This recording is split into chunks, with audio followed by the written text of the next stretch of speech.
कैसे हैं dear students. स्वागत है आप सभी का आपके अपने YouTube channel friend of student में। आज के इस वीडियो लेक्चर में आपको पढ़ाऊंगा क्लास 9th चैप्टर 2 जो है हमारा पॉलिनोमियल्स यानी बहुपद। इसकी एक्सरसाइज 2.4 का क्वेश्चन नंबर 5।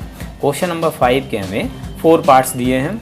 इससे पिछले वीडियो लेक्चर में मैं पार्ट 1 और पार्ट 2 पढ़ा चुका हूँ आपको। इस वीडियो लेक्चर में मैं आपको पढ़ाऊँगा पार्ट 3 और पार्ट 4। अगर अभी तक आपने पार्ट 1 और पार्ट 2 नहीं देखा है तो सबसे पहले आप पार्ट 1 और पार्ट 2 देख लीजिए, उसके बाद आप इस वीडियो लेक्चर को देखिए। ठीक है, लिंक मैंने पार्ट 1 और पार्ट 2 का डिस्क्रिप्शन बॉक्स में दे दिया है, तो आप वहां जाकर इस वीडियो लेक्चर को देख सकते हैं। तो चलिए आज के इस वीडियो लेक्चर को शुरू करते हैं। तो हमें क्या करना है, इस क्वेश्चन में गुणनखंड करना है और हमें यहाँ पर जो बहुपद दिया है वो त्रिघात बहुपद है। त्रिघात बहुपद क्यों है? क्योंकि यहाँ पर जो हमें चर दिया है x की अधिकतम घात, सबसे बड़ी घात हमें यहाँ दे रखी है 3। ठीक है, तो ऐसे बहुपद जिसमें चर की अधिकतम घात 3 हो वो त्रिघात बहुपद होता है। और त्रिघात बहुपद की जब हम गुणनखंड करते हैं तो हमें उसके 3 गुणनखंड प्राप्त होते हैं। ठीक है, ये बात मैं आपको पिछले वीडियो लेक्चर में भी बता चुका हूँ। तो चलिए इसको हम सॉल्व करते हैं। इसे सॉल्व करने के लिए हम क्या करेंगे, जो हमारा अचर पद दे रखा है ये प्लस का 20, अचर पद मतलब केवल संख्या। देखिए ये x है, ये x है, ये x है, लेकिन इसमें x नहीं है, तो ये हो गया हमारा अचर पद। ठीक है, अब इस अचर पद के हमें क्या करने, अपवर्तक लिख लेने। अपवर्तक का मतलब क्या है कि प्लस 20 किस किस के पहाड़े में आएगा। 1 के पहाड़े में आता है, 2 के में आता है, 4 के में, 5 के में, 10 के में, 20 के में। ठीक है, तो हमें क्या करना है, प्लस माइनस दोनों ही लेना है। ठीक है, प्लस का 1 माइनस का 1, प्लस का 2 माइनस का 2, प्लस का 4 माइनस का 4, प्लस का 5 माइनस का 5। ठीक है, तो प्लस माइनस दोनों ही लेना। अब हमें क्या करना है, एक एक करके ये जो वैल्यूज़ हैं इनको इस बहुपद में रखना है। जहाँ जहाँ x है वहाँ पर हमें बारी बारी से इन वैल्यूज़ को रखना है। ठीक है, और ये देखना है कि किस वैल्यू को रखने पर इस बहुपद का मान हमें शून्य प्राप्त होता है। ठीक है, जिस मान से इस बहुपद का सॉल्यूशन, इस बहुपद का हल हमें 0 प्राप्त होगा तो हमें अपना एक गुणनखंड मिल जाएगा। ठीक है, उसके बाद हम क्या करेंगे, जो गुणनखंड मिलेगा उस गुणनखंड से इस त्रिघात बहुपद को भाग देंगे और भाग देने पर हमें भागफल में एक द्विघात बहुपद प्राप्त होगा, जिसको हम क्वेश्चन नंबर 4 की तरह सॉल्व करेंगे। ठीक है, तो चलिए हम इसको स्टार्ट करते हैं। तो सबसे पहले आप ये समझ लीजिए, ये सारा प्लस का मैटर दे रखा है। ठीक है, अगर हम प्लस की कोई भी संख्या x के स्थान पर इसमें रखते हैं तो हमें आंसर 0 नहीं मिलने का है। ठीक है, तो हम क्या करेंगे, माइनस वाली संख्याओं को x की प्लेस पर रखेंगे। ठीक है, तो सबसे पहले हम ट्राई करेंगे +1, ठीक, सॉरी -1। तो मान लेते हैं ये हमारा px है, ये पॉलिनोमियल जो दिया है ये px है क्योंकि इसमें चर हमारा x है। तो ये px क्या दिया है, x³ + 13x² + 32x और +20। ठीक, तो हमें x की वैल्यू सबसे पहले क्या रखनी है, -1।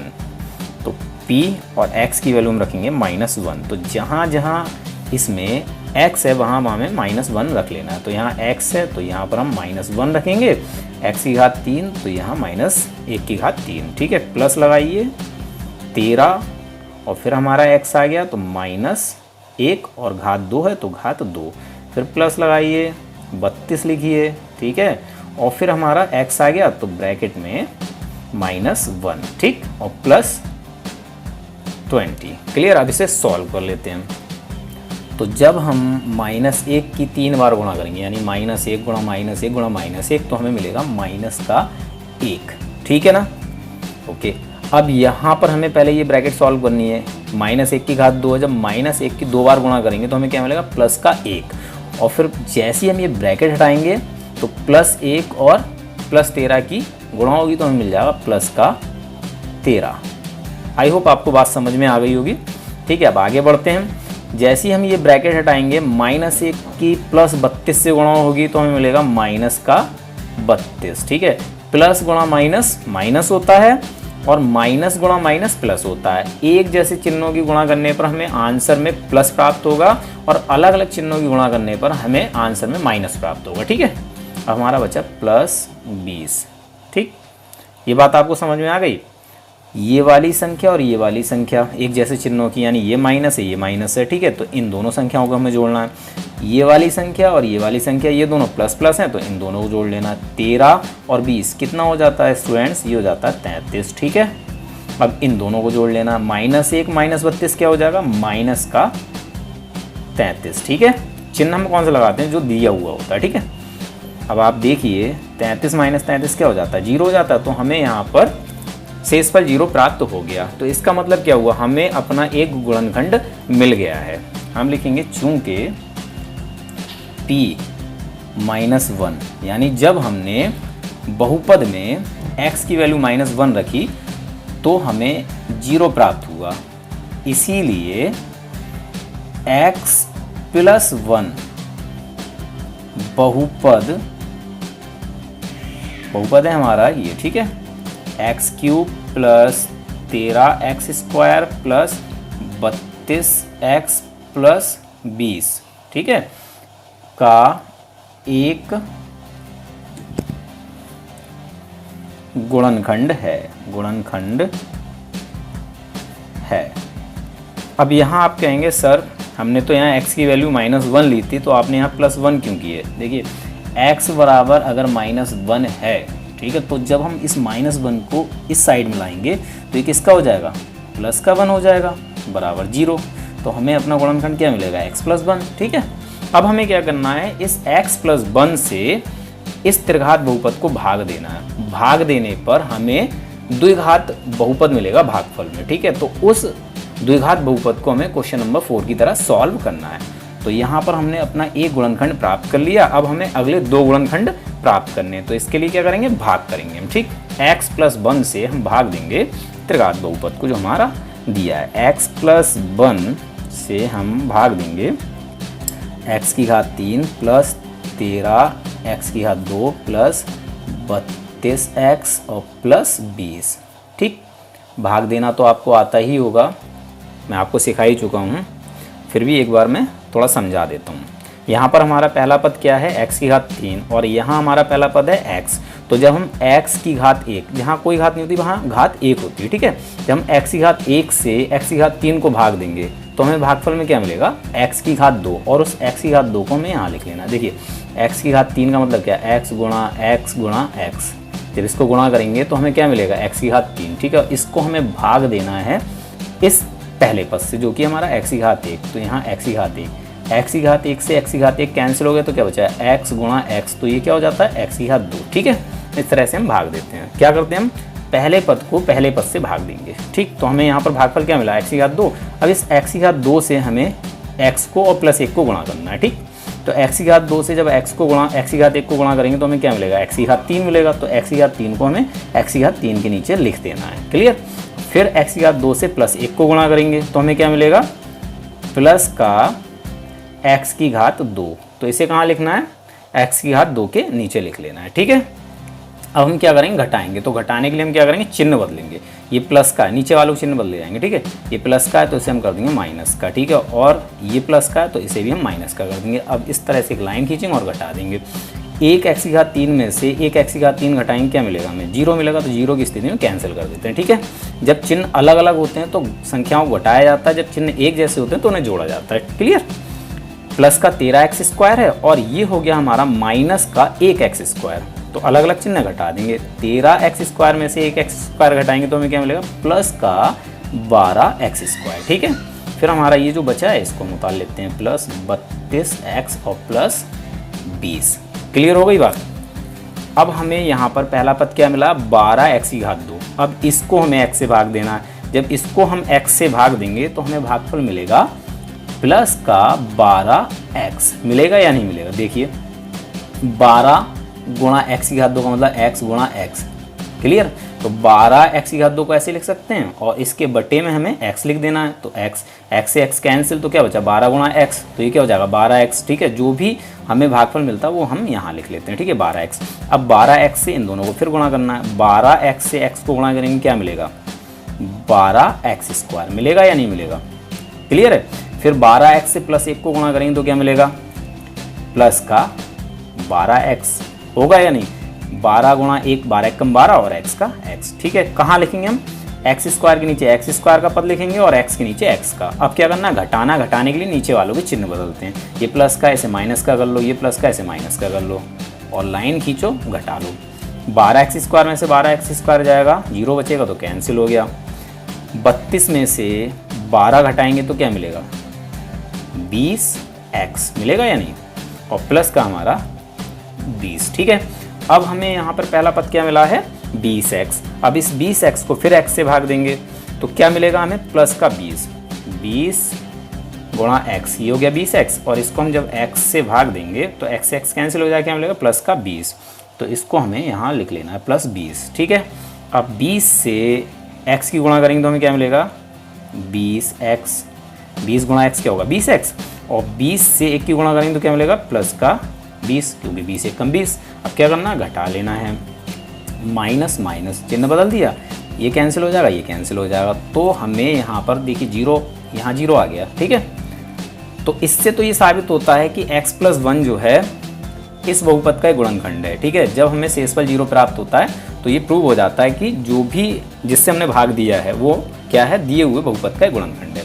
तो यहाँ हमें भागफल में क्या मिला, ये बहुपद मिला है जो कि एक द्विघात बहुपद है। अब इस द्विघात बहुपद के हमें गुणनखंड कर लेने हैं। तो जब इसके हम गुणनखंड करेंगे तो हमें इसके 2 गुणनखंड प्राप्त होंगे। ठीक है, तो इस प्रकार से एक गुणनखंड हमारा ये हो जाएगा और 2 गुणनखंड इससे मिलेंगे तो 3 गुणनखंड हमारे हो जाएंगे। ठीक है, तो मैं पेज पलटता हूँ, पेज यहाँ पर शॉर्ट पड़ गया है। तो स्टूडेंट्स हमें भागफल में ये द्विघात बहुपद प्राप्त हुआ है। ठीक है, अब इसको हमें प्रश्न नंबर 4 की तरह सॉल्व कर लेना। अगर प्रश्न नंबर 4 आपने नहीं देखा है तो लिंक मैंने डिस्क्रिप्शन बॉक्स में दे दिया है, आप उस वीडियो लेक्चर को भी देख लीजिए। ठीक है, तो इसके लिए हम क्या करते हैं, जो हमारा स्क्वायर वाला पद होता है यानी घात 2 वाला पद होता है उसका गुणांक देखते हैं कितना है। तो इसके आगे यानी x² के आगे कोई संख्या नहीं, तो यहाँ पर है 1। ठीक है, इस 1 को लिख लो और इसकी गुणा कर दो जो अचर पद है। ठीक है, इससे तो ये है प्लस 20। तो जब इन दोनों की गुणा करेंगे तो हमें क्या मिलेगा प्लस का 20। ठीक, अब हमें ये देखना है जो घात 1 वाला पद है ये वाला। ठीक है, इसका गुणांक कितना है, इसका गुणांक है 12। अब इस 12 के हमें 2 भाग करने हैं, और वो 2 भाग कैसे हों कि अगर उन दोनों भागों को हम गुणा करें, क्या करें गुणा करें, तो हमें प्लस का ये वाला 20 प्राप्त होना चाहिए। ठीक है, और जब इन्हीं 2 भागों को हम प्लस करें तो हमें ये 12 प्राप्त हो जाना चाहिए। क्या होना चाहिए 12 प्राप्त प्लस का। ठीक है, तो ऐसे 2 भाग कौन से हैं, अगर हम 10 और 2 ये 2 भाग ले लें तो क्या हम ये दोनों शर्तें पूरी कर पाएंगे। देखिए 10 गुणा 2 क्या प्राप्त होगा हमें 20, एक शर्त हमारी पूरी हो गई। और अब इन दोनों भागों को जोड़ के देख लीजिए, 10 + 2 बराबर कितना होता है 12, और हमारी दूसरी शर्त भी यहाँ पूरी हो गई। ठीक, तो हमें क्या करना है, 2 भाग हमारे कौन से हैं 10 और 2। अब यहाँ पर जो 12 लिखा हुआ है इसके प्लेस पर हमें 10 + 2 लिख देना है। 10 + 2 बराबर कितना होता है 12, चाहे 12 लिखो चाहे 10 + 2। तो हमें क्या करना है, इस बीच वाले पद को 2 भागों में बांट देना है। तो हमें क्या लिखेंगे यहाँ पर 10 + 2 इस 12 की जगह, तो x² का x² प्लस इस 12 की जगह हमें क्या लिखना 10 + 2। 12 की जगह हमने 10 + 2 लिख लिया, हमारा बच्चा x, तो x बाहर आ जाएगा और प्लस का 20। ठीक, अब हमें क्या करना है ब्रैकेट हटा लेनी है। तो हमारा x² का x², जैसे ये ब्रैकेट हटाएंगे, ब्रैकेट के बाहर जो भी चीज़ें होती हैं उनसे ब्रैकेट के अंदर जो भी चीज़ आती है उनकी गुणा होती है। तो यहाँ सारे प्लस के चिन्ह हैं, तो चिन्ह तो हमारा प्लस का आएगा। ठीक है, तो x और 10 की गुणा होगी तो ये हो जाएगा प्लस का 10x। ठीक, फिर x और प्लस 2 की गुणा होगी तो हो जाएगा प्लस 2x, और हमारा बचा क्या 20। क्लियर हो गई बात। अब ये 4 पद हो गए, 2 पदों का एक एक ग्रुप बना लीजिए। ठीक है, अब इन दोनों पदों में क्या चीज़ कॉमन है, इसमें x है इसमें x है, तो इसमें हमें कॉमन मिलेगा x। जो घात छोटी है वही कॉमन हो जाता है। यहाँ x की घात 2 है, यहाँ x की घात 1 है, तो x की घात 1 हो जाएगा कॉमन। ठीक है, जब हम x की घात 1 से x की घात 2 को भाग देंगे तो भागफल हमें मिलेगा x की घात 1 अंदर। ठीक है, प्लस लगाएंगे, x से 10x को भाग देंगे तो x से x कैंसिल हो जाएगा, बचेगा 10। ठीक है, अब इन दोनों में कॉमन देखिए क्या है, 2 के बाहर से 2 भी कैंसिल होता है और 20 भी कैंसिल होता है, तो इसमें कॉमन है केवल 2, x कॉमन नहीं है। क्यों, क्योंकि यहाँ x है लेकिन यहाँ x नहीं है, तो कॉमन क्या हुआ 2, तो हम प्लस का 2 कॉमन ले लेंगे। ठीक है, जब यहाँ से प्लस का 2 कॉमन ले लेंगे तो क्या बचेगा x। ठीक, प्लस लगाएंगे, 2 से 20 को भाग देंगे तो हमें यहाँ मिलेगा 10। ठीक है, अब देखिए एक पद हमारा ये हो गया, एक पद हो गया ये। अब इन दोनों में कॉमन क्या है, यहाँ ब्रैकेट में x + 10 है, यहाँ पर भी x + 10 है, तो x + 10 हम एक बार और कॉमन ले लेते हैं। x + 10 अगर हम यहाँ से कॉमन ले लेंगे तो यहाँ क्या बचेगा x बचेगा, और जब यहाँ से इस वाले पद में से ये निकल जाए तो क्या बचेगा +2। तो यहाँ पर हमें अपने 2 अन्य गुणनखंड भी मिल गए, तो हमारे तीनों गुणनखंड प्राप्त हो गए हमें। हमारा बहुपद क्या है बहुपद है हमारा x की घात 3 प्लस 12 x की घात 2 प्लस 32x प्लस 20 के गुणनखंड बराबर, पहला गुणनखंड हमारा क्या था x प्लस 1, ठीक है, और 2 हमारे ये हो गए, तो दूसरा हो जाएगा x प्लस 2 और तीसरा हो गया हमारा x प्लस 10। ये हो गया सॉल्यूशन, ठीक है। चलिए पार्ट नंबर 4 करते हैं, लास्ट पार्ट करते हैं। एक मेरा नया चैनल है फ्रेंड ऑफ स्टूडेंट ब्लॉग्स, तो आप उस चैनल को भी सर्च कीजिए और जाकर देखिए कि वो मेरा चैनल कैसा है। अपना वहाँ पर भी प्यार दिखाएं, सपोर्ट करें मुझे, मेरी वीडियोस को लाइक करें, शेयर करें और अपना प्यार बनाए रखें। तो चलिए पार्ट 4 करते हैं। पार्ट 4 में हमें बहुपद दिया है 2y³ plus y² minus 2y minus 1। तो इसको भी हम इस वाले मेथड से सॉल्व कर सकते हैं, लेकिन यहाँ पर हम कॉमन भी ले सकते हैं। इस क्वेश्चन को, इस पार्ट को कॉमन लेकर भी सॉल्व किया जा सकता है। तो करना क्या है, इन दोनों का ग्रुप बनाइए और इन दोनों का ग्रुप बनाइए। देखिए इन दोनों में क्या कॉमन है, यहाँ पर y है और यहाँ पर भी y है, तो क्या हो जाएगा कॉमन, y की घात 2। जो घात छोटी होती है वो कॉमन होता है, तो यहाँ y की घात 2 हमने कॉमन ले लिया, ठीक है। जब हम यहाँ से y की घात 2 कॉमन ले लेंगे तो यहाँ क्या बचेगा, y की घात 1 और 2 यानी 2y बचेगा, ठीक है। प्लस लगाइए, y की घात 2 से y की घात 2 को भाग देंगे तो भागफल कितना मिलेगा, 1 मिलेगा। मिलेगा या नहीं मिलेगा, देखो y की घात 2 बटे y की घात 2 एक बार में कैंसिल हो गया, तो भागफल में क्या मिला, +1, ठीक है। अब यहाँ देखिए क्या कॉमन है, इसमें y है, इसमें y नहीं है, तो क्या कॉमन हुआ, 1 के पहाड़े से 2 भी कैंसिल हो जाएगा और 1 भी कैंसिल हो जाएगा, तो कॉमन क्या है 1, तो हम -1 कॉमन ले लेंगे, ठीक है। -1 से जब -2y को भाग देंगे तो हमें क्या मिलेगा, प्लस का 2y, क्लियर है। फिर -1 से -1 को भाग देंगे तो क्या मिलेगा हमें, प्लस का 1, क्लियर।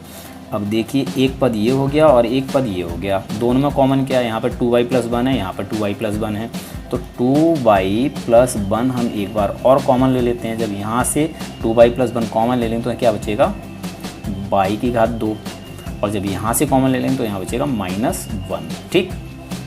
एक हमें अपना गुणनखंड ये मिल गया। अब इस वाले को सॉल्व करके 2 गुणनखंड और मिल जाएंगे, ठीक। तो 2y + 1 ये तो हम ऐसे ही लिख लेंगे।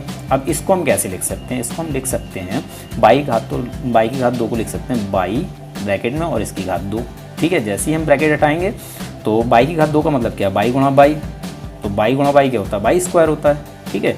माइनस लगाइए, एक को हम कितनी भी घात लगाकर लिख सकते हैं, ठीक है। यहाँ पर हम 1 की घात 2 लिख सकते हैं। 1 की घात 2 का मतलब क्या होगा, 1 गुणा 1 1 ही होगा, क्लियर हो गई बात। अब यहाँ ये किस फॉर्म में आ गया, a² माइनस b² हो गया या नहीं हो गया। जब ऐसी फॉर्म दी होती तो हम क्या करते हैं, इन दोनों को एक बार प्लस करके लिख लेते हैं एक ब्रैकेट में, और इन्हीं दोनों को एक बार माइनस करके लिख लेते हैं, ठीक है। इस सब समीकरण आपने पढ़ी है। तो 2y + 1 और इसको हम इन दोनों को यानी y और 1 को एक बार प्लस करके लिख लेते हैं और एक बार माइनस करके लिख लेते हैं। तो ये हो गए हमारे तीनों गुणनखंड, ठीक है। ये हो जाएगा हमारा आंसर सॉल्यूशन। अगर वीडियो आपको पसंद आए तो प्लीज़ वीडियो को लाइक ज़रूर करें, चैनल को सब्सक्राइब करें, अपना प्यार दिखाएं। मिलते हैं अपनी अगली वीडियो में।